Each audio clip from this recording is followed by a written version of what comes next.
तर प्रयागराजच्या महाकुंभामध्ये आग लागल्याची घटना घडली। या क्षणाची महत्त्वाची बातमी आपण पाहतोय। प्रयागराजमध्ये महाकुंभ मेळा भरलेला आहे आणि या मेळ्यात आग लागल्याची माहिती मिळते। या क्षणाची महत्त्वाची बातमी आपण पाहतोय। प्रयागराजच्या महाकुंभ मेळाव्यात आग लागल्याची माहिती मिळते। आपण या दृश्यांच्या माध्यमातून पाहू शकतो। महाकुंभ मेळावा भरलेला आहे।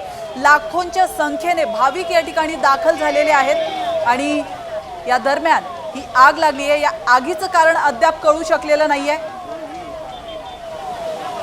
नेमकं काय या ठिकाणी घडलेलं आहे, किती जण जखमी झालेले आहेत याची माहिती अद्याप तरी मिळू शकलेली नाहीये। आपण प्रयागराज मधली ही दृश्य पाहतोय।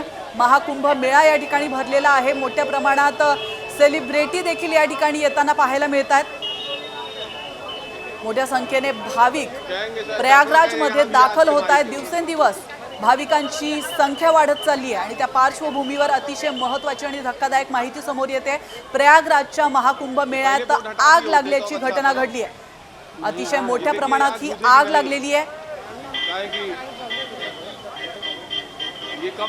रागीच्या ज्वाळा धगधगताना आपण पाहतोय की आग नेमकी कशामुळे लागली आहे याचा शोध सुरू आहे। तर प्रयागराजच्या महाकुंभ मेळ्यात ही भीषण आग लागलेली आहे। आगीचे लोट सर्वदूर पसरलेले आहेत आणि आगीचा हा काळाकुट्ट धूर अतिशय दुरून देखील पाहायला मिळतोय।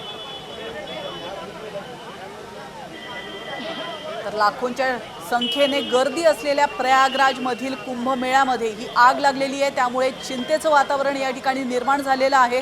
अधिक तपास सुरू आहे। अग्निशमन दलाच्या किती गाड्या या ठिकाणी पोहोचलेल्या आहेत या संदर्भात माहिती मिळू शकलेली नाहीये। याविषयी अधिक माहिती देण्यासाठी आपले प्रतिनिधी प्रमोद जगताप आपल्या सोबत जोडले गेलेले आहेत। प्रमोद, आपण पाहतोय लाखोंच्या संख्येने भाविक या ठिकाणी उपस्थित आहेत आणि अशात या मेळाव्यामध्ये आग लागली आहे। नेमकं या आगीचं कारण काय?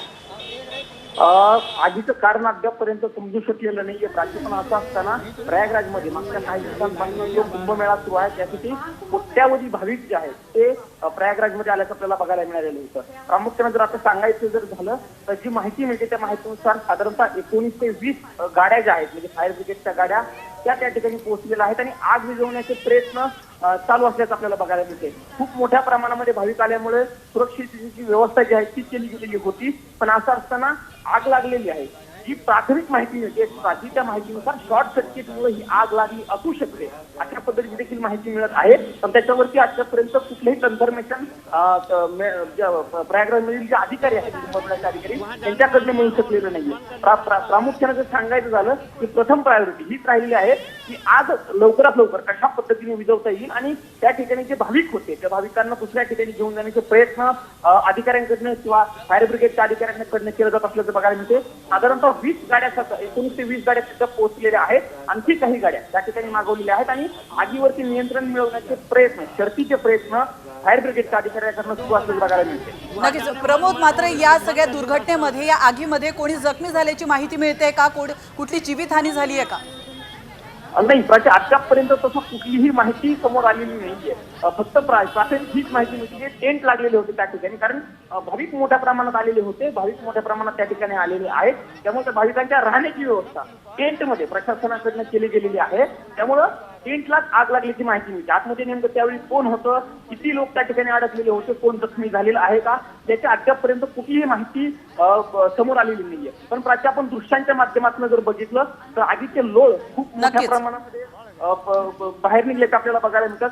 धूर देखील नक्कीच अतिशय मोठ्या प्रमाणात धूर या ठिकाणी पाहायला मिळतोय। या धुरावरूनच आपल्याला कळतंय की किती भीषण ही आग असेल। धन्यवाद प्रमोद, तुम्ही दिलेल्या महत्त्वपूर्ण माहितीबद्दल। तब्बल 20 गाड्या अग्निशमन दलाच्या या ठिकाणी दाखल झालेल्या आहेत आणि आग विझवण्याचे शर्थीचे प्रयत्न देखील सुरू आहेत।